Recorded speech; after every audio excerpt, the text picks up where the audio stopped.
صاحب،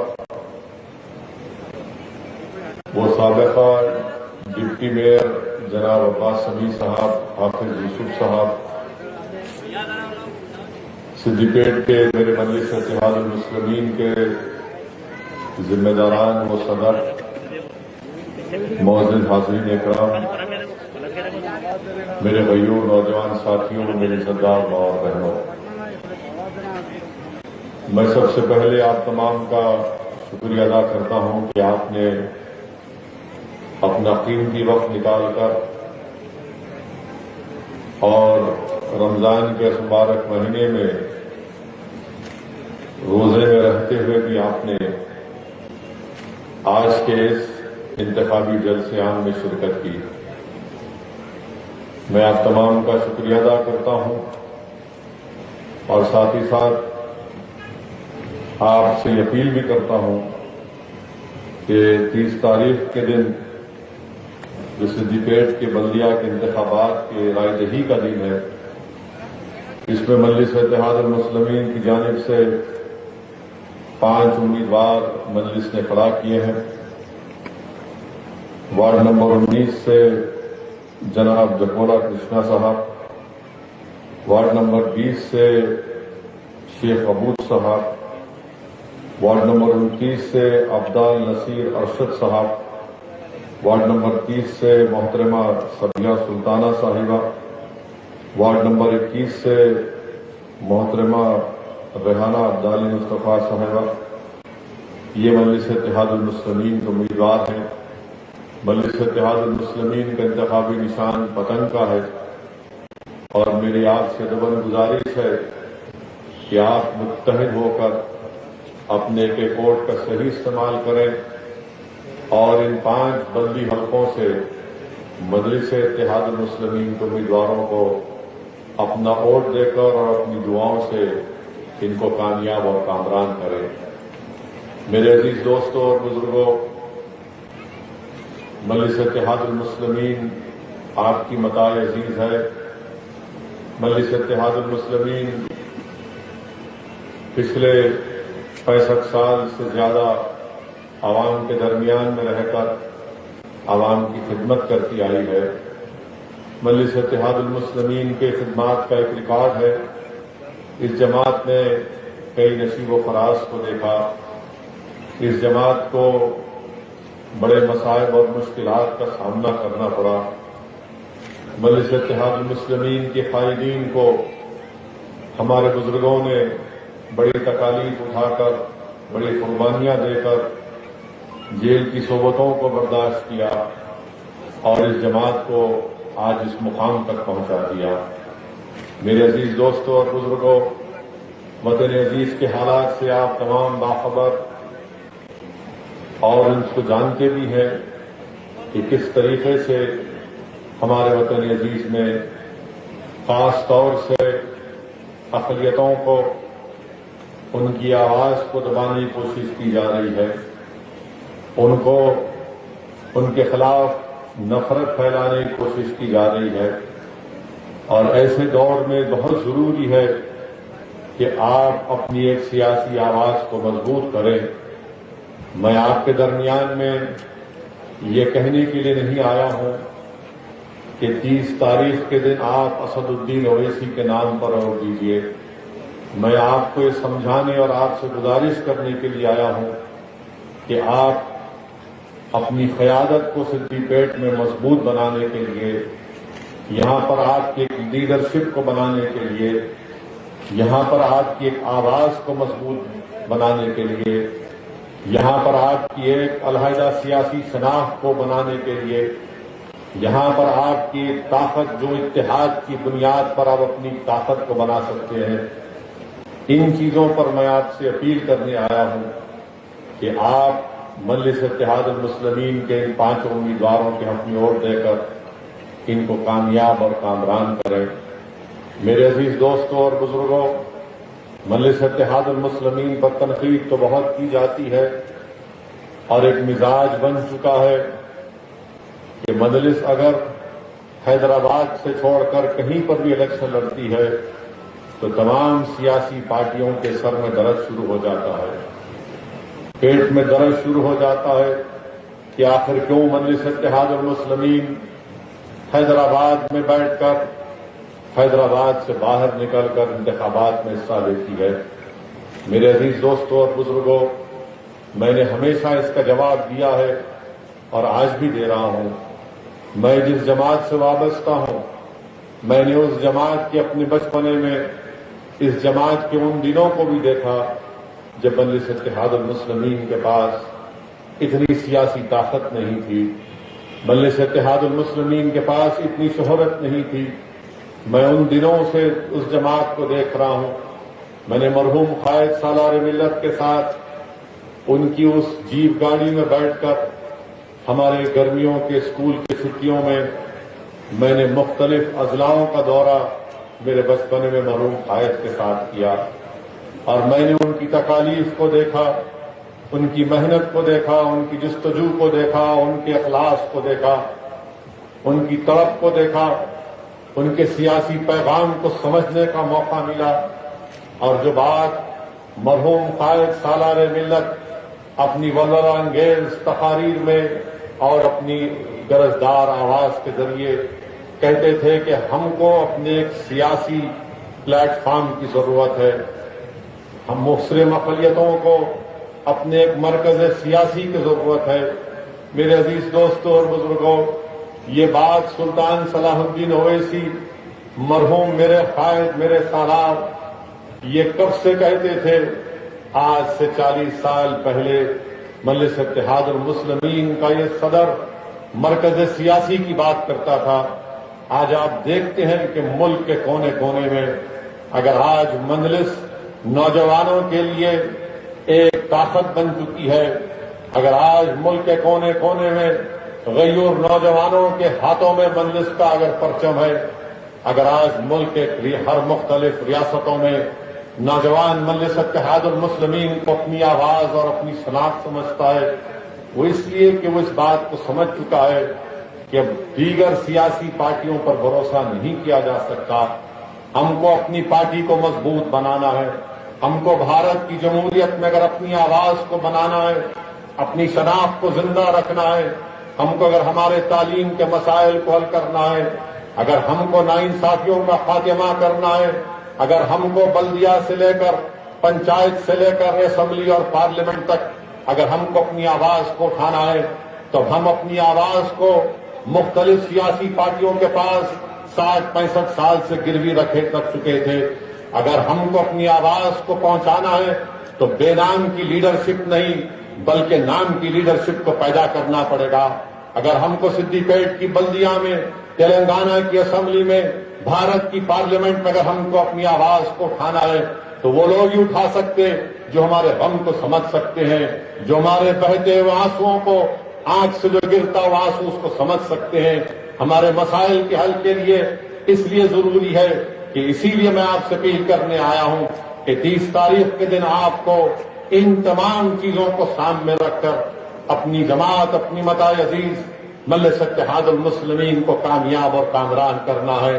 مجلس پر تنقید کرنے والوں، یہ تو بتاؤ کہ گریٹر حیدرآباد کا میونسپل الیکشن ہوا تو حیدرآباد کی پارلیمنٹ کی کانسٹیٹوئنسی میں یا جہاں کہیں بھی مجلس کے امیدوار الیکشن میں حصہ لیے، وہاں پر امت شاہ آ گئے، وہاں پر بی جے پی کا نڈا آ گیا، مرکزی منسٹر آ گئے، اتر پردیش کا وہ چیف منسٹر جو ڈکٹیٹر بنا بیٹھا یوگی آدتیہ ناتھ بھی آ گیا۔ مگر آخر کیا وجہ ہے کہ مجلس اتحاد المسلمین نے اپنے 44 اراکین بلدیہ کو جتایا، اپنی جو تعداد تھی اس کو برقرار رکھا۔ جس جس وارڈ میں امت شاہ گئے، یوگی آدتیہ ناتھ گئے، نڈا گئے، وہاں پر ان کی دال نہیں گلی۔ آخر کیا وجہ ہے کہ مجلس کامیاب ہو گئی اور دوسری پارٹی اگر کامیاب نہیں ہوئی تو کیوں نہیں ہوئی؟ یہ اس لیے نہیں ہوئی کہ مجلس نے کام کیا حیدرآباد میں، مجلس نے فرقہ پرستی نہیں پیدا کی، مجلس نے ہندو مسلمانوں میں نفرت نہیں پیدا کی، بلکہ مجلس اتحاد المسلمین نے کام کی بنیاد پر حیدرآباد کے بلدیہ کے انتخابات میں اپنی تعداد کو برقرار رکھا۔ مجلس اتحاد المسلمین کا پر اللہ سبحانہ و تعالیٰ کا بہت احسان اور کرم ہے کہ اللہ سبحانہ و تعالیٰ نے باطل طاقتوں کے طوفان میں اللہ نے فضل اور کرم کیا اور مجلس اتحاد المسلمین کو کامیاب اور کامرانی سے ہمکنار کیا۔ امت شاہ جس وارڈ میں آ کر انتخابات میں حصہ لیتے ہیں، اس وارڈ میں ہمارے بنگالی ہمارے بھائی اور بہن نے بڑی تعداد میں مجلس کے امیدوار کو کامیاب کیا۔ کاروان اسمبلی حلقے سے ہمارے یادو صاحب ہیں، آپ پوچھ لیجئے کتنے مسلمان ووٹر ہیں ان کے وارڈ میں۔ ایک بڑی تعداد میں ہمارے بیک ورڈ کلاس کے بھائیوں نے، جس میں یادو برادری کے بھی ہمارے بھائی ہیں اور ہمارے جو فشرمین ہیں، گنگا پترا سنگم کے ہمارے بھائی، یہ تمام آ کر نکل کر ووٹ ڈالے اور مجھے آ کر کہتے تھے کہ اسد صاحب آپ فکر مت کرو، ہم آپ کو ووٹ دیں گے۔ کیوں ووٹ دیں گے؟ کیونکہ آپ کی پارٹی کا ایم ایل اے ہمارے درمیان میں رہ کر کام کیا، ہماری ضرورت کو پورا کیا۔ گنگا پترا سنگم کے فشرمین ہیں، ان کی آواز، ان کے مسائل کو کوثر محی الدین نے تلنگانہ کی اسمبلی میں اٹھایا، وہاں سے مجلس کو کامیابی ملی۔ پھر آپ کے لنگر ہاؤس وارڈ ہے، وہاں پر بھی مجلس کو کامیابی ملی۔ میرے عزیز دوستوں اور بزرگوں، یہ مجلس اتحاد المسلمین کے مخالفین کا جھوٹا پروپیگنڈا ہے کہ نفرت پیدا کرتے ہیں۔ ارے میرے نفرت پیدا کرنے سے بی جے پی نہیں کامیاب ہو رہی ہے۔ اگر بی جے پی کامیاب ہو رہی ہے اس ملک میں تو آپ کی نااہلی اور آپ کی غلط پالیسیوں کی وجہ سے کامیاب ہو رہی ہے۔ تو نہیں کامیاب ہوئی ہمارے خلاف۔ حیدرآباد کو آ کر بڑا بڑا دام لیے تھے کہ بلدیہ کا الیکشن ہو رہا تھا حیدرآباد کا، اور بی جے پی والے بول رہے تھے کہ یہاں بنگلہ دیشی ہے، یہاں پر فلاں ہے، افغانی ہے۔ کیا کہہ رہے تھے کہ ہم سرجیکل اسٹرائک کریں گے۔ ہم نے کہا بی جے پی کے وہ شخص سے جو بڑا کہہ رہا تھا سرجیکل اسٹرائک کریں گے، ہم نے کہا پیارے ندی کے اس پار کوئی اسٹرائک نہیں چلے گا، یہاں پر ہوا میں صرف پتنگ ہی اڑے گی انشاءاللہ۔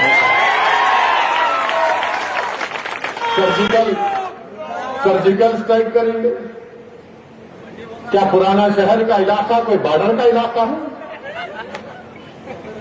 وہاں بارڈر میں نہیں گئے، چین اندر گھس کے آج بھی بیٹھا ہوا ہے گوگرا ہائٹس میں، چین آج بھی گھسا ہوا ہے، مگر یہ پیاروں کو ہمت نہیں ہوتی وہاں جانے کے لیے۔ وہاں جاؤ نا، چڈی پہن کے پینٹ پہن رہے لٹ لے کے جاؤ، وہاں سرجیکل اسٹرائک کرو۔ نہیں، حیدرآباد میں کریں گے۔ ہم نے کہا سرجیکل اسٹرائک حیدرآباد کی ہندو مسلم دلت بیک ورڈ کلاس کی عوام بی جے پی پر کر دیا۔ اب دوسرے مجلس کے مخالفین جو ہے، یہ کیسا ہوا؟ آپ جیت گئے، ہم نہیں جیتے، تو ہم بولے بھائی تم کو ہنر نہیں آتا کام کرنے کا تو میں کیا کروں؟ اگر آپ یہ سمجھتے ہیں کہ مجلس صرف نفرت یا جذبات کی سیاست پر الیکشن جیتتی، جھوٹ ہے یہ۔ ہم کام کی بنیاد پر الیکشن جیتتے ہیں۔ لاک ڈاؤن ہوا، بتائیے آپ حیدرآباد یا کہیں پر بھی لاک ڈاؤن میں اگر کوئی نظر آ رہا تھا تو مجلس کے ذمہ داران نظر آ رہے تھے۔ لوگ پریشان تھے تو مجلس نظر آ رہی تھی۔ آج سے 2 یا 3 دن پہلے یہی سدھی پیٹ کے ایک نوجوان نے مجھے فون کیا کہ صاحب میرے گاندھی ہسپتال میں مجھے ایڈمیشن کرانا ہے۔ ان کو پوچھئے، میں نام تک بھی نہیں جانتا، صرف جانتا ہوں کہ اس شخص نے فون کیا تھا، گاندھی ہسپتال کے ڈاکٹر کو کانفرنس کال کر لیا، رات میں کچھ 11:30 12 بج رہے تھے، اور ڈاکٹر نے کہا کہ سر صاحب ضرور ایڈمٹ کریں گے گاندھی ہاسپٹل میں، مگر آپ ان کو بولیے کہ ایمبولینس میں تھوڑا آکسیجن رکھ کر لے کر آئیے، 1-2-3 گھنٹے لگیں گے۔ میں نے کہا ٹھیک ہے، سدھی پیٹ سے آنے کے لیے پہنچنے تک 2-2.5 گھنٹے لگیں گے۔ میرے عزیز دوستو، یہ کام کرنے کا جذبہ ہم کو ہمارے قائد سالار محترم نے سکھایا ہے۔ یقیناً تقریر کرتے ہیں، یقیناً جذباتی تقریر کرتے اور کرتے رہیں گے، کیونکہ اللہ نے مجھے جذبات دیے ہیں۔ میں کوئی مردہ لاش کی طرح کھڑے ہو کر تقریر نہیں کر سکتا۔ میں زندہ ہوں تو جب زندوں کی نمائندگی کرتا ہوں تو زندگی کی بات کرنا پڑے گا۔ مرنے والوں کی یا مردوں کی بات میں نہیں کر سکتا۔ میں زندوں کے درمیان میں کھڑے ہو کر کہہ رہا ہوں کہ 30 تاریخ کو مجلس کو ووٹ دو۔ میں زندوں کی بستی میں کھڑے ہو کر آپ سے اپیل کر رہا ہوں، میرے عزیز دوستوں اور بزرگوں، آپ کو اپنی آواز کو مضبوط کرنا ہے۔ اگر بہار میں مجلس کے 5 MLA جیت سکتے ہیں تو کیا سدی پیٹ میں مجلس کے 5 رکن بلدیات آپ نہیں جتا پائیں گے؟ حیدرآباد سے 2000 کلومیٹر دور کشن گنج کی سرزمین، ہمارے وطن عزیز کا سب سے پسماندہ علاقہ، وہاں پر مجلس اتحاد المسلمین نے کام کیا اور 5 ہمارے اراکین اسمبلی کامیاب ہوئے۔ مجلس کے مخالفین مجھ پر تانا مارتے تھے، تم سب جگہ جاتے، گجرات کیوں نہیں جاتے؟ گجرات جانے ڈر ہوتا کیا؟ میں ہمیشہ کہتا تھا کہ جاؤں گا، مگر میں اپنے ٹائم پر جاؤں گا، اپنے وقت پر جاؤں گا، پروگرام بنا کر جاؤں گا۔ گجرات کی سرزمین پر گئے، احمد آباد میں الیکشن لڑا، 6 اراکین بلدیہ احمد آباد میں کامیاب ہوئے۔ آپ یہاں پر 5 کو نہیں کر سکتے۔ احمد آباد سے جا کر الیکشن لڑے تو وہاں پر کانگریس کے پیٹ میں درد شروع ہو گیا، بولے کہ آپ ان کو جتانے آئے ہیں اور ڈیوائڈ کرنے آئے ہیں۔ جہاں میرا نام، میری پارٹی کا پرچم دیکھتے، ان کی زبان میں طوطوں کی طرح یہ شروع ہو جاتے، میاں مٹھو بن کر ووٹ کاٹنے آئے، ان کو جتانے آئے۔ ارے میں الیکشن جب مجلس لڑتی ہے، نہ ہم کسی کو جتانے کے لیے لڑتے ہیں، نہ کسی کو ہرانے کے لیے لڑتے ہیں۔ ہم الیکشن لڑتے ہیں تو خود کو کامیاب کرنے کے لیے الیکشن لڑتے ہیں۔ احمد آباد میں جیتے، گودرا میں مجلس نے 8 امیدوار کھڑا کیے۔ وہ گودرا 2002 میں انسانیت کا قتل عام گجرات کی سرزمین پر ہوا تھا۔ اس گودرا میں ہم نے الیکشن ملا، 7 اراکین بلدیہ کامیاب ہوئے۔ اور کیا ہوا؟ 7 جیتنے کے بعد الیکشن تمام، مجلس کے مخالفین بول رہے تھے کہ بی ٹیم ووٹ کاٹ رہے ہیں، ووٹ کاٹ رہے ہیں، ووٹ کاٹ رہے ہیں۔ ہم الیکشن جیتے، اور جیتنے کے بعد کیا کیا مجلس نے؟ کیا حکمت عملی اختیار کی مجلس اتحاد المسلمین نے؟ ہم نے اپنے ہندو بھائی کو انڈیپینڈنٹ جیت کر آئے تھے، ان کو گودرا کا رکن بلدیہ بنایا اور ڈپٹی میئر مجلس اتحاد المسلمین کا بنایا۔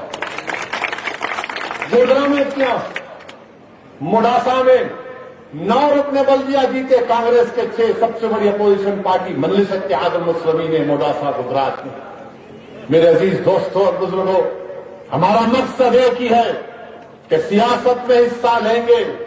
جمہوریت ہم کو اس بات کی اجازت دیتی ہے، اور الیکشن اس لیے لڑنا ہے کہ ہم کو سدی پیٹ کی بلدیہ میں ہماری آواز ہونا چاہیے، ہمارے مسائل کی ترجمانی ہونی چاہیے، ہماری تکالیف کو دور ہونا چاہیے۔ یہ گیا زمانہ کہ نہیں ہم تمہارے ٹھیکیدار ہیں، ہم تمہارے لیڈر ہیں۔ میں کسی کو اپنا لیڈر نہیں مانتا، میں سدی پیٹ میں لیڈر بنانے کے لیے آیا ہوں۔ آپ کو انشاءاللہ تعالی آپ کو لیڈر بننا ہے، آپ کو قائد بننا ہے، آپ کو بڑا بننا ہے، اور آپ بنیں گے انشاءاللہ تعالی۔ یہ میری زندگی کا مقصد ہے۔ میں یہاں پر اپنی مقبولیت میں اضافہ کرنے کے لیے نہیں آیا ہوں میرے بھائی، اللہ نے بہت عزت دی، اللہ کا فضل و کرم، مگر میرا کام، میری ذمہ داری بحیثیت ایک سپاہی مجلس اتحاد المسلمین کے لیے ہے کہ میں آپ کو لیڈر بناؤں، آپ کو قائد بناؤں، آپ اپنے مقدر کے فیصلے آپ کریں، آپ کی وقت کی تکالیف، مسائل کی ترجمانی آپ کا آدمی کرے۔ یہ پیغام میں آپ کے سامنے رکھنے کے لیے آیا ہوں۔ اب دوسری اہم بات، یقیناً ہمارے ملک میں کووڈ بہت پھیل چکا ہے، کورونا بہت پھیل چکا ہے۔ آپ کو یاد ہوگا پچھلے سال جب لاک ڈاؤن کیا گیا تھا، میں نے لاک ڈاؤن کی مخالفت کی، بلکہ ایک انگریزی اخبار ہے تلنگانہ ٹوڈے، اس میں نے لاک ڈاؤن کے خلاف مضمون بھی لکھا تھا، اور لاک ڈاؤن کے وقت بھی میں نے کہا تھا کہ کووڈ سے مقابلہ کرنے کا یہ طریقہ نریندر مودی کا بڑا غلط ہے، بڑا ہی غلط فیصلہ تھا کہ 4 گھنٹے میں لاک ڈاؤن لگا دیے، برباد کر دیے غریبوں کو، معیشت برباد ہو گئی، نوکریاں چلی گئی۔